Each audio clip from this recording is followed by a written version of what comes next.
საღამომშვიდობის თბილისის დროით ზუსტად 7 საათი ეთერში პოზიტივის მთავარი საინფორმაციო გამოშვება. მე ანა აშერდია ვარ. ონისე ოქრიაშვილზე თავდასხმის ფაქტზე დაკავებულს ბრალი ძალადობის მუხლის წარედგინა. უკვე ცნობილია, რომ პროკურატურა აღკვეთი ღონისძიების სახით 5,000 ლარის ოდენობის გირაოს ითხოვს. ნიკო ხურცილავა მოსაშვილის ქუჩაზე მომხდარ ინციდენტის შემდეგ საგამოძიებო უწყებაში თავად გამოცხადდა და სრულად თანამშრომლობს გამოძიებასთან. ის ჩასაფრების ვერსიას კატეგორიულად უარყოფს, ამავე ადასტურებს მისი მეგობარიც, რომელიც ყვება, რომ ხურცილავას ოქრიაშვილისთვის კითხვების დასმა სურდა იმის შესახებ, თუ რატომ შეურაცხყოფს ეროვნულ ღირებულებებს, რასაც მალევე დაპირისპირება. მიმართოს ავრცელებს დაკავებულის დედაც, რომელიც საზოგადოებას მოუწოდებს ერთი ეპიზოდით ნუ განსჯიან მისი შვილის ქმედებას. ნოტარ დუმბაძის შესახებ გაჟღერებული უცენზურო ფრაზა მხოლოდ ერთ-ერთია იმ ეგრეთ წოდებულ ხუმრობებს შორის, რომელმაც YouTube პოდკასტში კამპანიური ხასიათი მიიღო და საზოგადოების აღშფოთება გამოიწვია. საულმე გობრონიძე გიამბობთ. მინდა საზოგადოებას ერთი რამ ვთხოვო, სანამ ადამიანს განსჯით და მოძალად იზიარლიხს მიაწებებთ, შეეცადეთ სურათი სრულად მთლიანობაში დაინახოთ. ამ სიტყვებით მიმართავს საზოგადოებას ნიკო ხურცილავას დედა, პედაგოგი, რომელიც ამბობს, რომ შვილი მოძალადედ არ გაუზრდია. მისი თქმით, ნიკო ხურცილავა სამშობლოს მართლმადიდებლობისა და ეროვნული ღირებულებების პატივისცემით გაიზარდა და მთელი ცხოვრება სწორედ ამ ფასეულობებს იცავს. ნიკო ხურცილავა მოსაშვილის ქუჩაზე მომხდარი ინციდენტის შემდეგ საგამოძიებო უწყებაში თავად გამოცხადდა. ონისე ოქრიაშვილზე თავდასხმის ბრალდებით დაკავებულმა ადვოკატის მეშვეობით განცხადება თავადაც გავრცელა და თქვა, რომ კანონის წინაშე პასუხისმგებლობას აცნობიერებს და სასჯელის მისაღებადაც მზად არის. თუმცა მიაჩნია, რომ ეგრეთ წოდებული იუმორისტებისა და აქტივისტების მხრიდან ეროვნული ტრადიციების დაკნინების მცდელობებზე უმოქმედობა უფრო დიდი დანაშაულია, რადგან ქართული ეკლესიის ისტორიისა და კულტურული ღირებულებების შეურაცხყოფამ შესაძლოა სახელმწიფოს უფრო დიდი ზიანი მიაყენოს. მე არ გამიზრდია მოძალადე, არასდროს მისწავლებია მისთვის, რომ ძალადობა პრობლემის გადაჭრის გზაა. პირიქით, ყოველთვის ვასწავლიდი პატივისცემას, პასუხისმგებლობას, უფროსის დაფასებას, ღირსების დაცვას და საკუთარი ქვეყნის სიყვარულს. ეს ის ფასეულობებია, რომლებითაც ჩვენს ოჯახებში თაობები იზრდებოდნენ. ჩემი შვილი ახალგაზრდა ქართველი კაცია, რომლისთვისაც სამშობლო, მართლმადიდებლობა, ტრადიციები და ეროვნული ღირსება მხოლოდ სიტყვები არ არის. ეს მისი ცხოვრების ნაწილია. მას გულწრფელად სჯერა, რომ ამ ღირებულებების დაცვას ფუნდამენტური მნიშვნელობა აქვს და სწორედ ამ რწმენით ცხოვრობს. შესაძლოა საზოგადოების ნაწილისთვის მიუღებელი იყოს ეს კონკრეტული ფაქტი. შესაძლოა განსხვავებული აზრი გქონდეს იმაზე, თუ როგორ უნდა იცავდეს ადამიანი საკუთარ შეხედულებებს. მაგრამ მე ვხედავ იმ ბავშვს, რომელიც საკუთარი ქვეყნის სიყვარულით გავზარდე. ვხედავ შვილს, რომელიც ყოველთვის პირნათლად აგებს პასუხს საკუთარ ქმედებებზე. დედისთვის შვილი ყოველთვის შვილია. მე მჯერა მისი მჯერა იმ აღზრდისა და განათლების, რომელიც მივეცი და მჯერა, რომ სიმართლე საბოლოოდ ყველაფერს თავის ადგილს მიუჩენს. დაკავებულის მეგობრები და საზოგადოების წევრები ნიკო ხურცილავას დისკრედიტაციის მიზნით აგორებულ კამპანიაზე საუბრობენ. ხურცილავას მეგობარმა დეტალურად ისაუბრა რამდენიმე დღის წინ მომხდარ ინციდენტზე. გიორგი ქართველიშვილის თქმით, სახლთან ჩასაფრების ვერსია ცრუ კამპანიის ნაწილია. ნიკო ხურცილავა ონისე ოქრიაშვილს დაუგეგმავად ქუჩაში შეხვდა და მას დაუსვა კითხვები, რატომ საუბრობდა სიძულვილით ქართულ ეკლესიაზე და მწერლებზე. კითხვებმა აქტივისტი გააღიზიანა, რასაც შემდგომ ფიზიკური დაპირისპირება მოჰყვა. ეგრეთ წოდებული იუმორისტი, რომელიც არა მარტო კონკრეტულ გადაცემაში კონკრეტულ ადამიანს შეეხო, მე ვიტყოდი, რომ სრულიად საქართველოს შეეხო, ჩვენს ისტორიას შეეხო, ისტორიის ნაწილს შეეხო და ნიკოც ერთ-ერთ უბანში შეხვდა ამ ადამიანს და უბრალოდ კითხვა დაუსვა როგორც რიგითმა ქართველმა, რომ თუ რატომ აქვს ამხელა ზიზღი ჩვენს ისტორიის ქართულ ისტორიაზე, ქართულ იდენტობაზე, სარწმუნოებაზე, რაზეც პასუხი მიიღო და იყო ეს ყველაფერი გამაღიზიანებელი და ნიკო, ვინც არისნობს ამ ადამიანს, მინდა ვთქვა, რომ არის ყველაზე უკონფლიქტო ადამიანი, ცხოვრებაში არასდროს არ ქონია არავისთან, არათუ ფიზიკური დაპირისპირება, არამედ არანაირი დაპირისპირება არავისთან და აუგორეს ახლა კამპანია, თითქოს და სახლთან დახვდა, თითქოს და ვიღაცამ დაიქირავა და ასე შემდეგ. ნიკო არის უწესიერესი, ძალიან თავმდაბალი ადამიანი. ნოდარ დუმბაძის შეგინება იქნება, ეკლესიის შეგინება იქნება, ჩვენი მეფეების ლანძღვა იქნება. ეს არის ყველაფერი დაფინანსებული და მიზანმიმართული პროპაგანდა, რასაც არ შევეგუებით საქართველოს 90% მაცხოვრებელი კიდევ ბევრი ნიკო ხურცილავა ჩვენს ქვეყანას და ჩვენი სამშობლოს მცველებს. გარედან დაფინანსებული კამპანია, რომელზეც საზოგადოების წევრები საუბრობენ სულ უფრო ინტენსიურ სახეს იღებს. ნოდარ დუმბაძის შესახებ გაჟღერებული უცენზურო ფრაზა მხოლოდ ერთ-ერთია იმ ეგრეთ წოდებულ ხუმრობებს შორის, რომელიც YouTube პოდკასტებში ჟღერდება.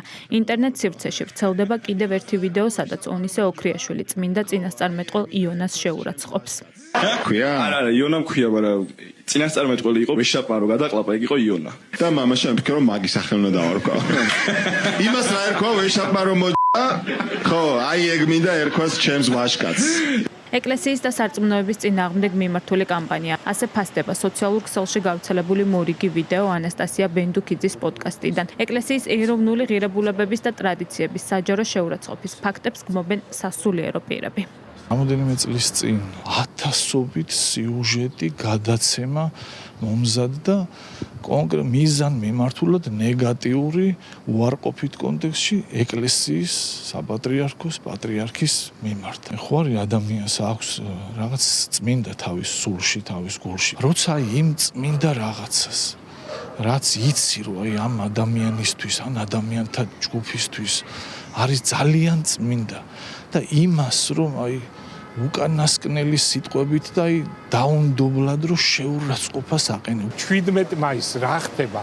მთელი ხალხი გამოდის, ლოცულობს, გალობს და მთელი აბსოლუტურად 90%-ზე მეტი და წარმოიდგინეთ როგორ უნდა იყოს შენი თავის მტერი, რომ ესეთ ქვეყანაში გალანძღო ქრისტიანობა და რელიგია და სამღვდელოება. ასეთ ქვეყანაში რომ ანტირელიგიურად ილაპარაკებ და რელიგიას გალანძღავ, შენ ხარ ანტიქართველი. მართალ გუნდში იხსენებენ, რომ ეროვნული ღირებულებების წინააღმდეგ კამპანია უკვე წლებია მიმდინარეობს. სათავეში კი მდიდარი NGO-ები და აგენტურული ოპოზიცია დგას. საპარლამენტო უმრავლესობის წევრები მოუწოდებენ ყველას, რომ შეწყვიტონ შეურაცხმყოფელი ლექსიკა ისეთ სენსიტიურ საკითხებთან დაკავშირებით, რომელიც საზოგადოებაში მწვავე რეაქციას იწვევს. აქ მხოლოდ ამ ახალგაზრდაზე არ არის საუბარი, ზოგადად ეს მდიდარი NGO-ები, ეს აგენტურული ოპოზიცია, ხო, გარედან მაგისტვის ფინანსდებოდნენ წლების განმავლობაში, ჯერ საპატრიარქოს და პატრიარქის ლანძღვაგინებით იყვნენ დაკავებულები, შემდეგ მეფეებზე გადავიდნენ, შემდეგ ყველაფერზე რაც ჩვენ იდენტობასთან არის კავშირი, შემდეგ ცნობილ, ასე ვთქვათ, სახელოვან ქართველებზე, ამ შემთხვევაში მწერლებზე არის საუბარი, რომელიც ასევე მთელ საქართველოს უყარს იგივე ნოდარ დუმბაძე, ხო, ძალიან ამაზრზენი სამარცხვინო პატარა ხალხის საქციელია. როდესაც ამ გზით შენ შეურაცხყოფ, ჩირს ცხებ ადამიანებს, ფიგურებს, ღირებულებებს, უნებრივია ეს იწვევს ძალიან დიდ აღშფოთებას საზოგადოებაში, ამიტომ ეს ის გზა არ არის, რომლითაც არ ვიცი, ჩვენი შემოქმედებითობა უნდა გამოვხატოთ. საზოგადოების ნაწილში მწვავე რეაქციის ფონზე ონისე ოქრიაშვილს ბოდიში ამ დრომდე არ მოუხდია ეროვნული ავტორიტეტების, სარწმუნოების და ეკლესიის შეურაცხყოფისთვის. პროკურატურამ ოქრიაშვილზე თავდასხმის ფაქტზე დაკავებულს ბრალი დღეს წარუდგინა. ბრალდებულისთვის აღკვეთის ღონისძიების სახით გირაოს შეფარდებას მოითხოვს. ორი დღის წინ მომხდარი თავდასხმა ვერაზე, რომელსაც 17 წლის მოზარდის სიცოცხლე ემსხვერპლა. პროკურატურამ 42 წლის ნიკოლოზ კაპანაძეს ბრალი წარუდგინა. გამოძიება მას დამამძიმებელ გარემოებებში ჩადენილ განზრახ მკვლელობას, დამამძიმებელ გარემოებებში 3 პირის განზრახ მკვლელობის მცდელობას, პოლიციელზე თავდასხმის მცდელობას და ცეცხლსასროლი იარაღის მართლსაწინააღმდეგო ტარებას ედავება. საგამოძიებო უწყება პატიმრობის გამოყენებას მოითხოვს. სასამართლოს ხდომა სავარაუდოდ ხვალ გაიმართება. შანიძისა და ხორავას ქუჩების კვეთაზე მომხდარი თავდასხმის შედეგად დაჭრილი კიდევ 2 მოზარდისა და 1 ქალის ჯანმრთელობის მდგომარეობა დამაკმაყოფილებელია. დეტალებით ანა შანიძე. დამამძიმებელ გარემოებებში ჩადენილი განზრახ მკვლელობა, დამამძიმებელ გარემოებებში 3 პირის განზრახ მკვლელობის მცდელობა, პოლიციელებზე თავდასხმის მცდელობა და ცეცხლსასროლი იარაღის მართლსაწინააღმდეგო ტარება. ვერაზე მომხდარი მძიმე დანაშაულის ფაქტზე დაკავებულ ნიკა კაპანაძეს ბრალი 4 მუხლით წარედგინა. რა მოხდა შანიძის ქუჩაზე 22 ივლისს. პროკურატურის ინფორმაციით ბრალდებულს 4 ახალგაზრდასთან სიტყვიერი შელაპარაკება ღია საზოგადოებრივ სივრცეში მოვიდა. უთანხმოების პარალელურად მოზარდები ავტომობილში ჩასხდნენ და ადგილიდან გარიდება სცადეს. თუმცა კაპანაძემ ცეცხლსასროლი იარაღიდან მათი მიმართულებით რამდენჯერმე გაისროლა. 3 დაჭრილი და 1 გარდაცვლილი. თავდასხმის ამ მძიმე შედეგების შემდეგ სამართალდამცველებმა თავდამსხმელი ცხელ კვალზე დააკავეს. ირკვევა, რომ დაკავებამდე კაპანაძემ პოლიციელებს 2 იარაღიდან გაუხსნა ცეცხლი. 2026 წლის 23 ივლისს დაახლოებით 0 საათსა და 06 წუთზე თბილისში აკაკი შანიძის ქუჩა ნომერ 31-ში მდებარე ბრალდებულ ნიკოლოზ კაპანაძის საცხოვრებელ მისამართზე საგამოძიებო და საპროცესო მოქმედებების ჩატარების მიზნით გამოცხადდნენ პოლიციის თანამშრომლები. პოლიციის თანამშრომლების მოწოდებაზე დამორჩილებოდა მათ კანონიერ მოთხოვნას ბრალდებულმა სამართალდამცველების მიმართ მუხარა განახორციელა და კარების გაღებისთანავე მის ხელთ არსებული Glock 34 Gen 4 და Armalite SPR Mod 1 მოდელის ცეცხლსასროლი იარაღებიდან მათი სიცოცხლის ხელყოფას შეეცადა. სამართალდამცავი ორგანოს თანამშრომლების მხრიდან განიარაღების შედეგად ბრალდებულმა განზრახვა სისრულეში ვერ მოიყვანა. დაკავებულს ბრალი ალადაშვილის კლინიკაში წარედგინა. სამართლებრივ პროცედურას დაესწრო კაპანაძის ინტერესების დამცველიც. ადვოკატის თქმით, მისი დაცვის ქვეშ მყოფი დუმილის უფლებას იყენებს. მისივე ინფორმაციით ბრალდებულს ფსიქიატრიული ექსპერტიზა ჩაუტარდება. ჩემი გადმოსახედიდან ვერ ვიტყოდი იმას, რომ მას მისთვის ბრალად შერაცხული ქმედებები სრულად გაცნობიერებული კონდეს მისი მდგომარეობიდან გამომდინარე. ეს უბრალოდ ჩემი აზრი არის, ამასთან დაკავშირებით ჩატარდება შესაბამისი სამედიცინო ექსპერტიზა, ფსიქიატრიული ექსპერტიზა და ექსპერტიზა დაადგინს. მძიმე დანაშაულში ბრალდებულს სამედიცინო დაწესებულებიდან დროებითი მოთავსების იზოლატორში მალე გადაიყვანენ. ექიმის თქმით, 42 წლის მამაკაცის ჯანმრთელობის მდგომარეობა სტაბილურია. პაციენტის ჯანმრთელობის მდგომარეობა არის სტაბილური. დაზიანება არის მარცხენა მტევნის მეორე თითის არეში, იქ არის ტაკვის ფორმირება გაკეთებული, იმიტომ რომ ტრამული ამპუტაცია იყო მეორე თითის და მარცხენა მტევნის არეში და მარჯვენა მტევანზე აქვს უბრალოდ შემოყვანის დღიდან, რა თქმა უნდა, პაციენტი იმყოფება ბადრაგის მეთვალყურეობის ქვეშ. კლინიკაში რჩებიან ვერაზე მომხდარი თავდასხმის შედეგად დაჭრილი ახალგაზრდები. ცელსიკორის აღმასრულებელი დირექტორის ინფორმაციით 2 მოზარდის სიცოცხლეს საფრთხე არ ემუქრება. ახალგაზრდები თავს კარგად ცნობდნენ უკვე მეორე დღიდან, თუმცა დღეის მდგომარეობით უკვე გააქტიურებულები არიან, პალატაში არიან ორივენი, თავს კარგად გრძნობენ, გართულების გარეშე ჩაიარა ოპერაცია და დაახლოებით ხვალზე ჩვენი კლინიკიდან გაეწერებიან. პროკურატურა ბრალდებულისთვის ახვედის ღონისძიების სახით პატიმრობის გამოყენებას მოითხოვს. ნიკოლოზ კაპანაძისთვის წარდგენილი ბრალდება სასჯელის სახით 20 წლამდე ან უბადო თავისუფლების აღკვეთას ითვალისწინებს. ოფიციალური თბილისის შეერთებულ შტატებთან ურთიერთობების გადატვირთვის მოლოდინშია პოზიტიური სიგნალებია ტრამპის ადმინისტრაციის მხრიდანაც. ამ ფონზე სახელმწიფო გუნდისთვის უინტერესოა ჯო ვილსონის ინიცირებული საქართველოს საწინააღმდეგო ჩანაწერები ეროვნული თავდაცვის ავტორიზაციის აქტში, რომელიც წარმომადგენელთა პალატამ გუშინ მიიღო. მმართველი გუნდი ოპოზიციის ლობისტი კონგრესმენის ფინანსურ და პოლიტიკურ ინტერესებზე საუბრობს, რომლის მიზანიც ქართულ-ამერიკული ურთიერთობების დაზიანებაა. ქეთი მამრიკიშვილი გიამბობთ. ამერიკის შეერთებული შტატების წარმომადგენელთა პალატის მიერ მიღებული ეროვნული თავდაცვის ავტორიზაციის აქტში საქართველოს შესახებ შესწორებები ჯო ვილსონის მიერ არის ინიცირებული, რომლითაც ოპოზიციის მოკავშირე კონგრესმენი თავდაცვის მდივნისგან, ეროვნული დაზვერვის დირექტორისგან და სახელმწიფო მდივნისგან საიდუმლო ანგარიშის მომზადებას ითხოვს საქართველოში რუსეთისა და ჩინეთის გავლენების შესახებ. საქართველოში რუსეთისა და ჩინეთის სადაზვერვო ქსელების შესახებ კანონის ამოქმედებიდან არა უგვიანეს 180 დღისა თავდაცვის მდივანმა ეროვნული დაზვერვის დირექტორთან და სახელმწიფო მდივანთან კოორდინაციით კონგრესის შესაბამის კომიტეტებს უნდა წარუდგინოს საიდუმლო ანგარიში, რომელიც მომზადებული იქნება სადაზვერვო წყაროებისა და მეთოდების დაცვის მოთხოვნების შესაბამისად. შეისწავლის საქართველოში რუსეთისა და ჩინეთის სადაზვერვო სტრუქტურებისა და მათთან დაკავშირებული აქტივების შეღწევის მასშტაბს. შეაფასებს საქართველოში რუსეთისა და ჩინეთის გავლენისა და თანამშრომლობის შესაძლო გადაკვეთისა და ურთიერთქმედების ფორმებს. გარდა ამისა, ოპოზიციის მოკავშირე კონგრესმენი სახელმწიფო მდივნისგან ითხოვს გადაიხედოს როგორც ორმხრივი ურთიერთობები, ასევე საქართველოსთვის გამოყოფილი დაფინანსების საკითხი.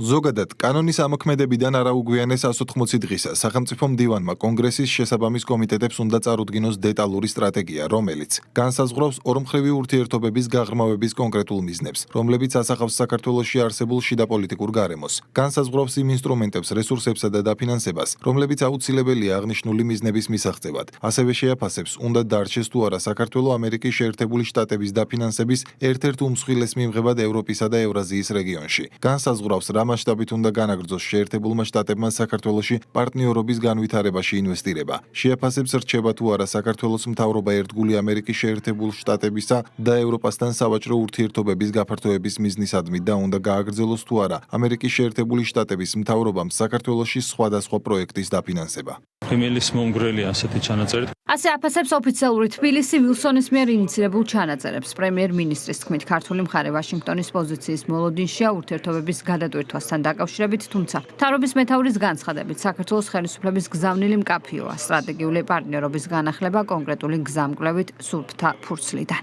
აბსოლუტურად არ არის საინტერესო ჯო ვილსონის ინიციატივები, მისი ინიციატივით შესული შესწორებები. ჩვენ ველოდებით ოფიციალური ვაშინგტონის პოზიციას საქართველოსთან ურთიერთობების გადატვირთვასთან დაკავშირებით.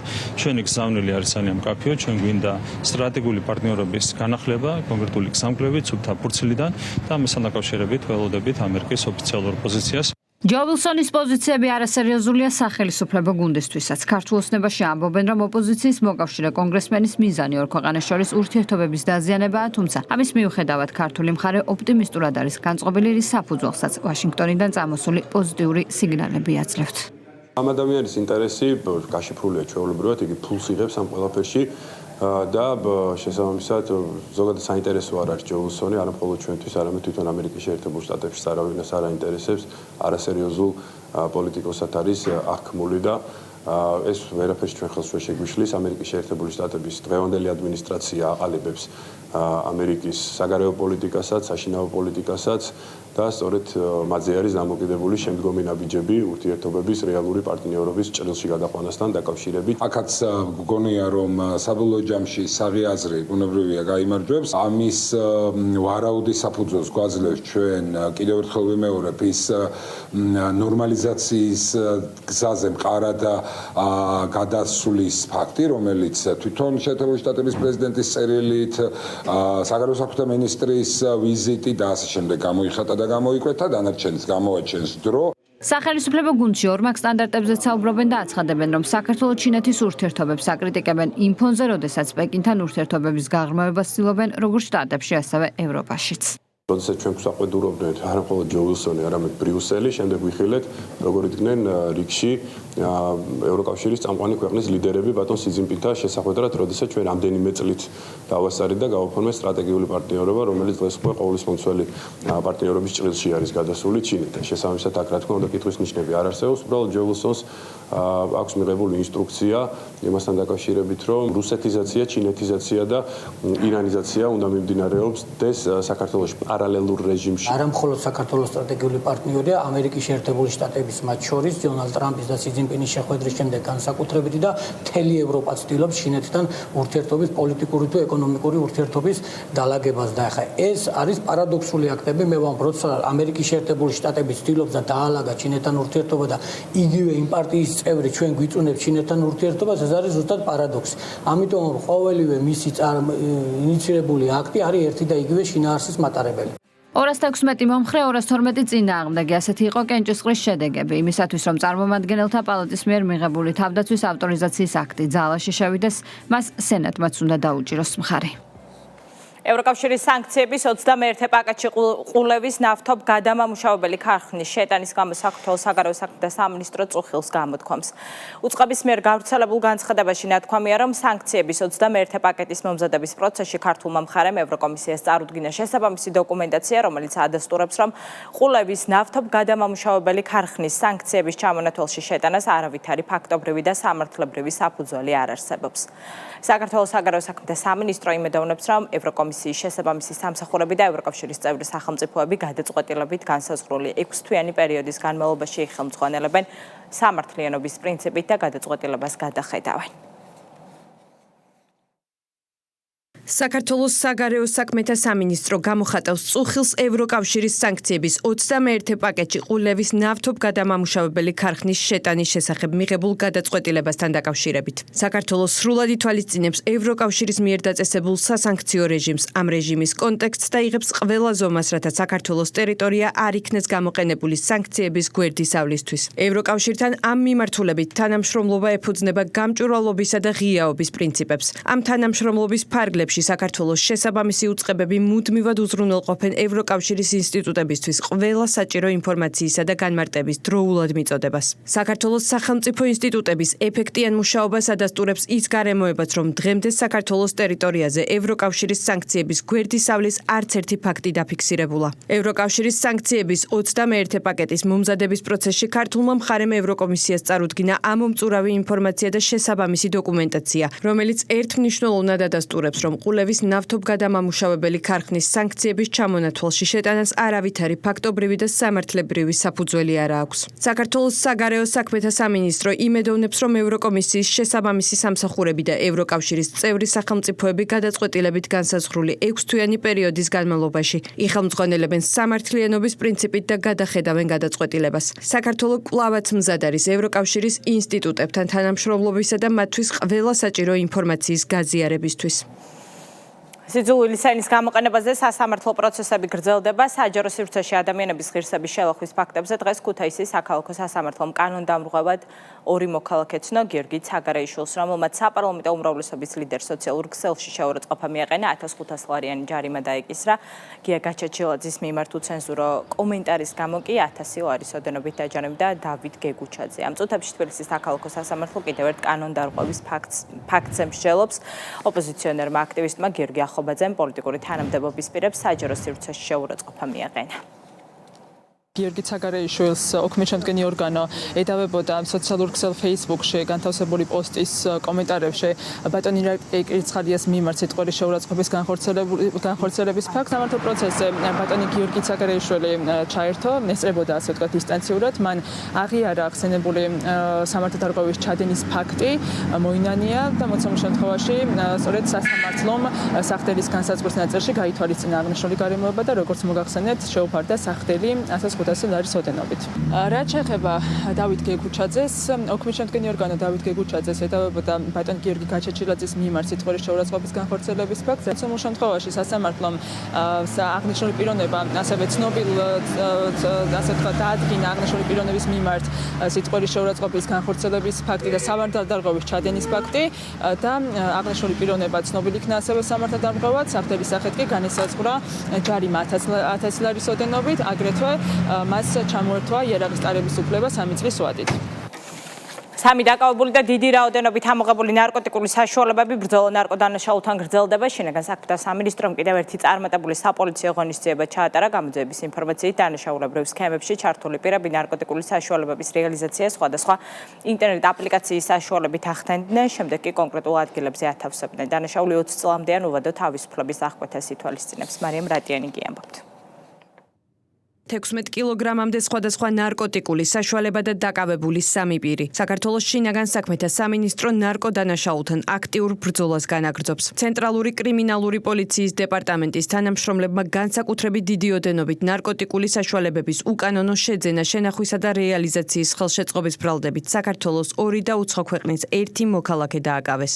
გინდება, რომ ბრალდებულები ნარკოტიკული საშუალების გასაღების დანაშაულებრივ სქემაში იყვნენ ჩართულნი. კონკრეტულ ადგილებზე ათავსებდნენ ნარკოტიკულ საშუალებებს, შემდგომ კი ინტერნეტ აპლიკაციებისა და სოციალური ქსელის მეშვეობით ახდენდნენ მათ რეალიზებას. დაკავებულთა შორის არის პირი, რომლის მხილების მიზნით სამართალდამცველებმა მის სახელზე გამოგზავნილი ამანათის ჩანაცვლება განახორციელეს და ნივთკიცებად დიდი ოდენობით ნარკოტიკული საშუალება ამოიღეს. საპოლიციო ღონისძიებები დაკავებულთა საცხოვრებელ ბინებში ჩატარდა. უცხო ქვეყნის მოქალაქის სახლიდან ნივთკიცებად ამოღებული იქნა სხვადასხვა პაკეტებად დაფასოვებული 15 კილოგრამი ნარკოტიკული საშუალება. მისი მეზობლების თქმით, მათ არც დაკავებულის საქმიანობისა და არც მისი დაკავების შესახებ არაფერი სმენიათ. ნარკოტიკების შენახვა რეალიზებაში არაფერი გაგიგიათ? რა მოხდა არ ვიცი. სამი დაკავებულიდან ერთ-ერთი ამ ეტაპზე დუმილის უფლებას იყენებს და საკუთარი პოზიციის დაფიქსირებისგან თავს იკავებს. დუმილის უფლებას იყენებს ამ ეტაპზე და შესაბამისად პოზიციას ვერ დავაფიქსირებთ. ძალიან კარგია, შემოგარგო, წარადგინა და ახლა შეგორიძებას აქვს გამოყენებული პატივი. გამოძიება სისხლის სამართლის კოდექსის 260 და 260 კვარტა მუხლებით მიმდინარეობს, რაც 20 წლამდე ან უვადო თავისუფლების აღკვეთას ითვალისწინებს. სახელმწიფო უსაფრთხოების სამსახურმა დიდი ოდენობით თაღლითობისა და ყალბი ოფიციალური დოკუმენტის გამოყენების ფაქტზე ერთი პირი დააკავეს. გამოძიებით დადგინდა, რომ ბრალდებული ყალბი მინდობილობის გამოყენებით სხვისი კუთვნილი უძრავი ქონების თაღლითურად გასხვისებას ცდილობდა. საუბარი ეწყნეთში მდებარე რამდენიმე მილიონი $1000 ღირებულების მიწის ნაკვეთზე. ბრალდებული 24 ივლისს ანტიკორუფციული სააგენტოს თანამშრომლებმა საჯარო რეესტრის სააგენტოში იმ დროს დააკავეს, როდესაც სხვის კუთვნილ უძრავ ქონებას მიწის შეძენის მსურველებზე ასხვისებდა. დანაშაული 6-დან 9 წლამდე პატიმრობას ითვალისწინებს.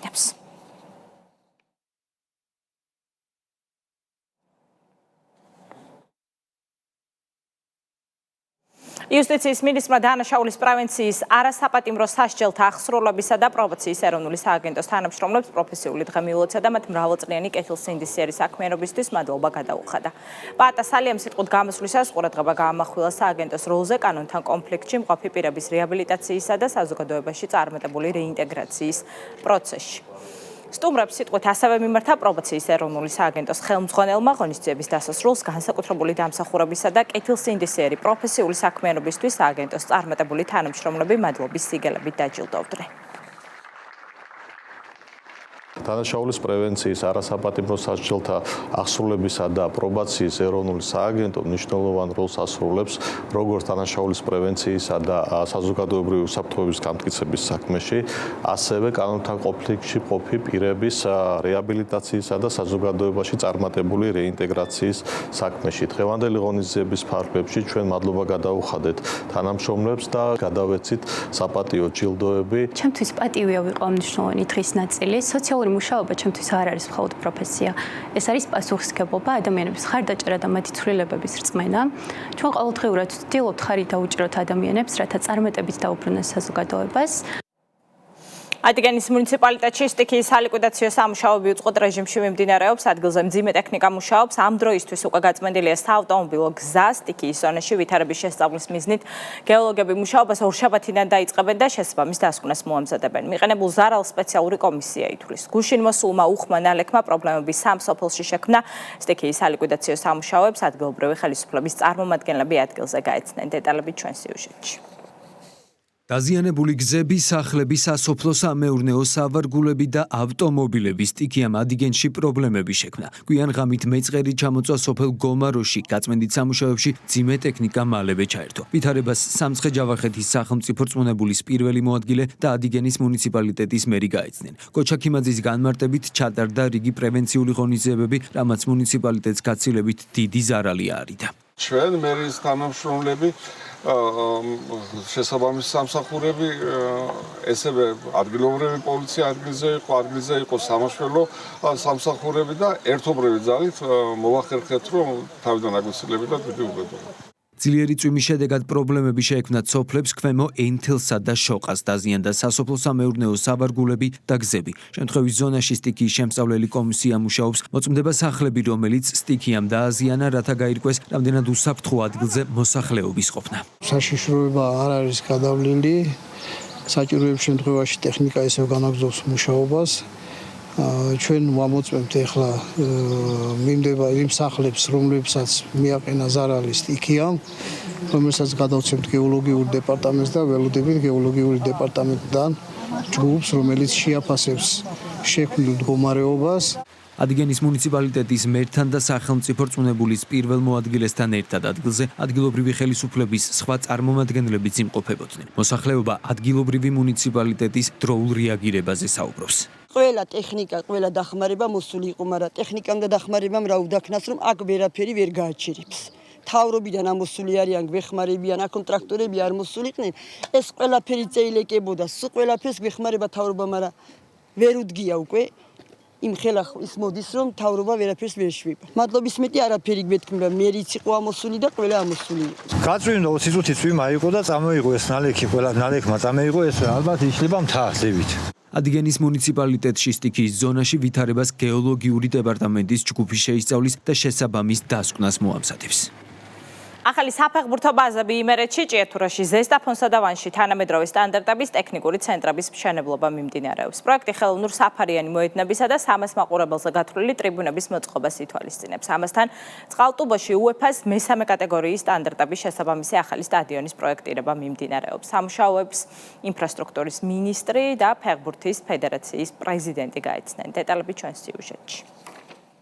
თანამედროვე სტადიონები, ახალი სავარჯიშო ბაზები და საერთაშორისო სტანდარტების შესაბამისი სპორტული ინფრასტრუქტურა. იმერეთის რეგიონში სპორტის განვითარების მიმართულებით მასშტაბური პროექტები აქტიურ ფაზაშია. ჭიათურაში, ზესტაფონსა და ვანში საფეხბურთო ტექნიკური ცენტრები შენდება, ხოლო წყალტუბოში ახალი UEFA-ს მესამე კატეგორიის სტადიონს აპროექტებენ. მიმდინარე სამუშაოები ინფრასტრუქტურის მინისტრმა რევაზ სოხაძემ, მუნიციპალური განვითარების ფონდის, ფეხბურთის ფედერაციისა და ადგილობრივი ხელისუფლების წარმომადგენლებთან ერთად დაათვალიერა. ორი საფეხბურთო ცენტრი უკვე წელს დასრულდება, მომავალი წლისთვის დასრულდება ჭიათურის საფეხბურთო ცენტრი, ასევე მნიშვნელოვანია, რომ ჩვენ ვნახეთ და გავეცანით პროექტს, ეს არის ტრიბუნიანი UEFA-ს მესამე კატეგორიის სტადიონის მშენებლობა, რომელიც წყალტუბოში უნდა აშენდეს და ესეც ჩვენ დიდი იმედი გვაქვს, რომ პროექტი უკვე დასრულდება უახლოეს კვირაებში. იმერეთში ერთდროულად 3 საფეხბურთო ტექნიკური ცენტრი შენდება. პროექტის ფარგლებში მოეწყობა ხელოვნურ საფარიანი სავარჯიშო მოედნები, 300 მაყურებელზე გათვლილი ტრიბუნები, გასახდელები, სამედიცინო ოთახები და სპორტსმენებისთვის საჭირო თანამედროვე ინფრასტრუქტურა. პროექტის მიზანია ბავშვებისა და ახალგაზრდებისთვის ხარისხიანი სავარჯიშო გარემოს შექმნა და რეგიონებში ფეხბურთის განვითარების ხელშეწყობა. ვანის, ზესტაფონის და ჭიათურის მუნიციპალიტეტში შენდება 300 ადამიანზე გათვლილი სპორტული ტექნიკური მოედანი. ასევე წყალტუბოში UEFA სტანდარტების მესამე კატეგორიის შესაბამისი სტადიონი, სადაც მოწესრიგდება ასველი წერტილები, გასახდელები. პარალელურად წყალტუბოში UEFA-ს მესამე კატეგორიის სტანდარტების შესაბამის 6000 მაყურებელზე გათვლილ ახალ სტადიონს აპროექტებენ. პროექტზე კომპანია სტუდია 9 მუშაობს. სტადიონი როგორც საფეხბურთო, ისე სარაგბო მატჩებს უმასპინძლებს. კომპლექსში მოეწყობა თანამედროვე გასახდელები, ფიზიოთერაპიისა და სამედიცინო ოთახები, დოპინგ კონტროლის სივრცე, მედია ცენტრი, საკონფერენციო დარბაზი და განსაკუთრებული საჭიროების მქონე პირებისთვის ადაპტირებული ინფრასტრუქტურა. იმერეთის მუნიციპალიტეტებში ყველა ქალაქში მიმდინარეობს სხვადასხვა ტიპის სპორტული ობიექტების მშენებლობა, პროექტირება, როგორც არის რაგბის მოედნები, მულტიფუნქციური ცენტრები, ჩოგბურთის კორტები და პადელები. გავსი პროექტები ყოველთვის ხელს შეუწყობს, რომ კონკრეტულ რაიონში, ქალაქში, მათ შორის ვანშიც, ფეხბურთის პოპულარიზაცია მოხდეს, რაც შეიძლება მეტი ბავშვი ჩაერთოს, მათ შორის გოგონები სამოყვარულო დონეზე განვითარდეს და მის სასალმებელია ის, რაც ჩვენ სახელმწიფოს, კერძოდ ინფრასტრუქტურის სამინისტროს დაგეგმილი აქვს. იმერეთში მიმდინარე პროექტები ქვეყნის მასშტაბით დაგეგმილი ფართომასშტაბიანი პროგრამის ნაწილია. მუნიციპალური განვითარების ფონდი საქართველოს სხვადასხვა რეგიონში 50-ზე მეტი საფეხბურთო ტექნიკური ცენტრისა და ხელოვნურ საფარიანი სტადიონის მშენებლობას გეგმავს. ახალი სპორტული სივრცეები რეგიონებში ფეხბურთის განვითარების, ახალგაზრდების სპორტში ჩართულობისა და ჯანსაღი ცხოვრების წესის პოპულარიზაციის მნიშვნელოვანი საფუძველი გახდება. უკრაინაში მიმდინარე საუბარი მოქმედებების გამო საქართველოში შემოსული უკრაინის მოქალაქეებისა და უკრაინაში მუდმივი ცხოვრების უფლების მქონე პირებისთვის ოჯახზე 300 ლარის პირზე კი 45 ლარის ოდენობით დახმარება 2026 წლის 1 ოქტომბრამდე გახანგრძლივდა. შესაბამის განკარგულებას ხელს პრემიერ-მინისტრი აწერს. დაფინანსების გაცემას უზრუნველყოფს სოციალური მომსახურების სააგენტო. დაფინანსება მომდევნო თვიდან შეუწყდება იმ პირებს და ოჯახებს, რომლებიც საქართველოს ტერიტორიას დატოვებენ. მთავრობის გადაწყვეტილებით 1 ოქტომბრამდე გახანგრძლივდა საქართველოში მყოფი უკრაინის მოქალაქეებისთვის სამედიცინო სერვისით უზრუნველყოფის ვადა. შესაბამის განკარგულებას ხელს პრემიერ-მინისტრი აწერს.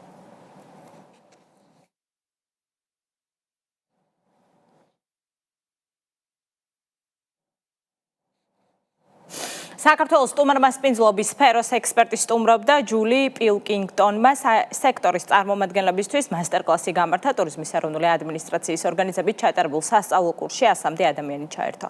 პროგრამის ფარგლებში მონაწილეებმა გაყიდვების თანამედროვე მიდგომები, მომხმარებლის საჭიროებების ანალიზი, ახალი შესაძლებლობების იდენტიფიცირება და ბიზნესის განვითარების პრაქტიკული მეთოდები შეისწავლეს. ინიციატივა მომსახურების ხარისხის გაუმჯობესებასა და კერძო სექტორის მხარდაჭერას ემსახურება. დეტალებით ლევან წუწუნავა.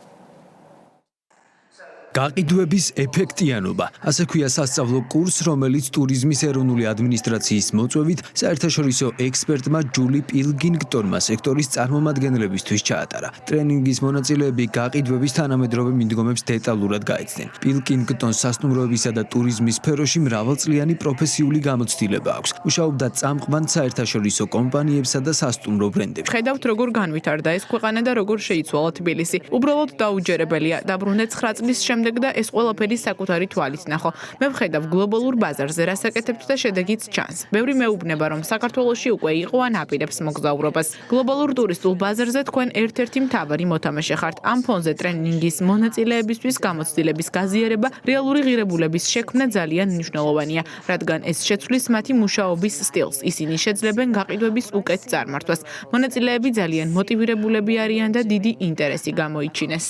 მასტერკლას ტურიზმის ინდუსტრიის 100-მდე წარმომადგენელი დაესწრო. ტრენინგი მოიცავდა ისეთ თემებს, როგორებიცაა გაყიდვების წარმატების საფუძვლები, ახალი შესაძლებლობების იდენტიფიცირება, ორგანიზაციის ღირებულებებისა და შესაძლებლობების გააზრება, კლიენტის საჭიროებების ანალიზი და გარიგების წარმატებით დასრულება. იმ ფონზე, როდესაც კონკურენცია ტურიზმის სფეროში ყოველდღიურად იზრდება და მისი წარმატება მნიშვნელოვნად არის დამოკიდებული არა მხოლოდ კარგ პროდუქტზე, არამედ ეფექტიან კომუნიკაციაზე, გაყიდვებზე და მომხმარებელთან ურთიერთობაზე, უმნიშვნელოვანესია კერძო სექტორს შევთავაზოთ საერთაშორისო გამოცდილებაზე დაფუძნებული პრაქტიკული სასწავლო კურსები.